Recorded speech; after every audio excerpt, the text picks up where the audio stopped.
पहले मौत वाली कफ सिरप की, जो एमपी से लेकर राजस्थान तक मौत की वजह बनी हुई है।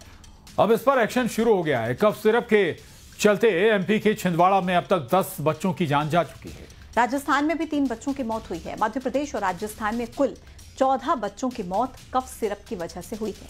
वहीं राजस्थान सरकार ने इस मामले में ने बड़ा एक्शन लिया है। राजस्थान सरकार ने केसंस फार्मा पर बड़ी कार्रवाई की है। केसंस फार्मा ने 19 दवाओं पर, जो केसंस फार्मा की 19 दवाएं हैं, उन पर रोक लगा दी गई है। उधर तमिलनाडु सरकार ने कफ सिरप के प्रोडक्शन और सेल पर भी प्रतिबंध लगा दिया है। तमिलनाडु सरकार के आधिकारिक बयान में कहा गया है कि ड्रग डिपार्टमेंट ने इस बैच की दवाओं के लिए सैंपल जांच के लिए भेजे थे। 24 घंटे के अंदर इसकी रिपोर्ट आ गई है और इसी के बाद सरकार ने यह फैसला लिया। पूरे एमपी में भी कोल्ड ड्रिंक कफ सिरप पर बैन लगा दिया गया है।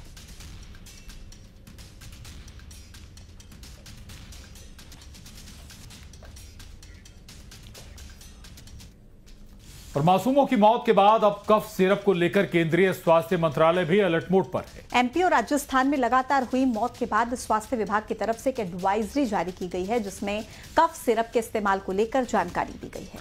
आपको बता दें कि कफ सिरप के बाद बच्चों की किडनी फेल हो गई है। ऐसा आरोप है कि कफ सिरप में गड़बड़ी से ही बच्चों की मौत हुई है। सवाल यह है कि आखिर दोषी कौन है, क्योंकि कफ सिरप को बैन कर दिया, लेकिन जो कंपनी उसको बना रही थी उस पर कोई कार्रवाई अभी तक नहीं की गई है। जिसके बाद कहा यह जा रहा है कि दवा के सैंपल फेल हो गए, लेकिन कैसे ये दवा पहले पास हो गई थी।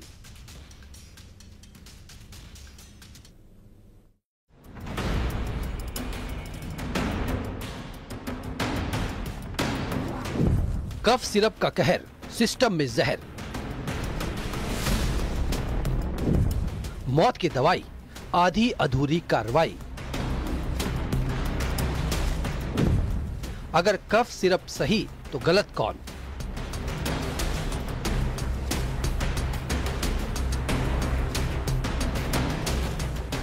सवाल तो ये ही है, आखिर दोषी कौन है?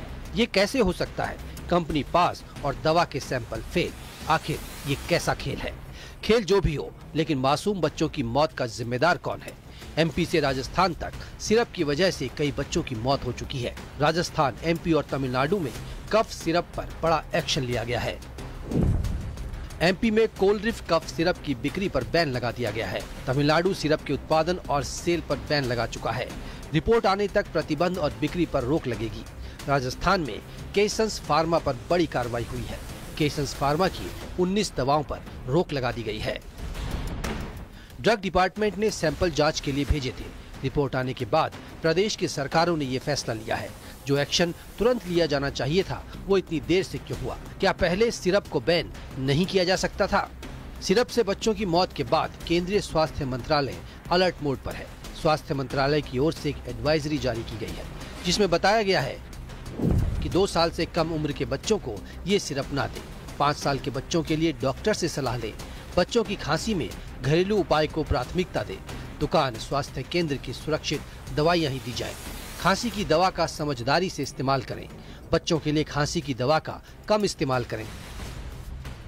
फिलहाल सिरप से हुए बच्चों की मौत पर अभी एक्शन अधूरा है, क्योंकि इसके पीछे कौन दोषी हैं, अभी उनका सामने आना बाकी है।